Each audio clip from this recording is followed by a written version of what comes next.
ডালিম শেখ মুজিব সাহেবের মৃত্যুর কাহিনী লিখে পিনাকি ভট্টাচার্য উনি আমাদের বাংলাদেশ লেখকই, উনি অনেক বাংলাদেশে আগে লুকা বিক্রি করতাম, এখন বিক্রি হতে সামনে প্রকাশ্যে, আগে তো বিক্রি করতে পারতাম না। শাহবাগের ফুটপাতে ৩০ বছর ধরে বই বিক্রি করছেন তিনি। বয়স এখন ৭১। পিনাকি ভট্টাচার্য সহ আরও বেশ কিছু লেখকের নিষিদ্ধ বই একসময় গোপনে বিক্রি করতেন, এখন প্রকাশ্যে বিক্রি করছেন, সাহস নিয়ে, গর্ব নিয়ে। আমি বিক্রি করতাম লুকায় বিক্রি, মানে চাপায় বিক্রি করতাম, এখন তো প্রকাশ্যে বিক্রি করতে পারতেছে, এখন সবাই বেচতে পারতেছে।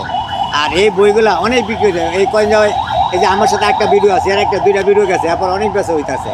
এই কোম্পানি এই স্যারে তো কোনো একটা টাকাও পায় না, এই যে বইটা লিখছে, উনি থাকলে হয়তো অনেক লেখক টাকা পায়। এই বয়সে এসেও তার স্বপ্ন একবার লেখক পিনাকি ভট্টাচার্যের সঙ্গে দেখা করা। বহু বছর ধরে তার বই বিক্রি করছেন, এখন চান একবার সামনে দাঁড়িয়ে দুটো কথা বলতে। স্যারের সাথে আমার দেওয়ার খুব ইচ্ছা। ওনার স্যারের বইটা আমি বিক্রি সবসময়, তো স্যারের ভিডিও আমি শুনি, স্যারের চেয়ারে প্রতিদিন দেখি, প্রতিদিন রাত্রে ভিডিও দেখি, তো আমি স্যারের সাথে কথা খুব ইচ্ছা। ওই যে পিনাকি ভট্টাচার্য, উনি আমি বাংলাদেশ লেখক, উনি বাড়ির বগুড়া, এখন তো বাংলাদেশে নাই। তো আমি ঢাকা বিশ্ববিদ্যালয় দেখছি, অত আমি এখন অনেক পরিচিত, আগে এত পরিচিত ছিল না, ছিল সাংবাদিক মানুষ পরিচিত ছিল, কিন্তু আমার জন্য পরিচিত না, এখন আমার লোকে খুবই পরিচিত। তো আমি মনে সাথে কথা বলতে চাই, দেখতে চাই, মানে কথা বলতে চাই আর কি। তার কাছে বই শুধু ব্যবসা নয়, প্রতিবাদ, মত প্রকাশ, ইতিহাস বহনের মাধ্যম।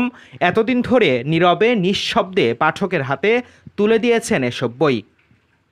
ফুটপাতে বসেই তিনি ছড়িয়েছেন নিষিদ্ধ চিন্তার আলো। মানে সুখ শান্তি আলাদা, আমি সুখ শান্তি দিয়ে আছি, আমি সবাই আছি, আমার আল্লাহ পাক সুখ শান্তি কমও দিয়ে দিই, টাকা না দিলে দিয়ে দিই, নিয়ে যান, পড়েন, ভালো কিছু করেন, ভালো করে জানেন। এরকম আপনি ইউনিভার্সিটি 60% আমার চিনি, আমরা তো আলাপ সালাপ করেন, জিজ্ঞাসা করে দেখবেন, আমার সবাই চিনি।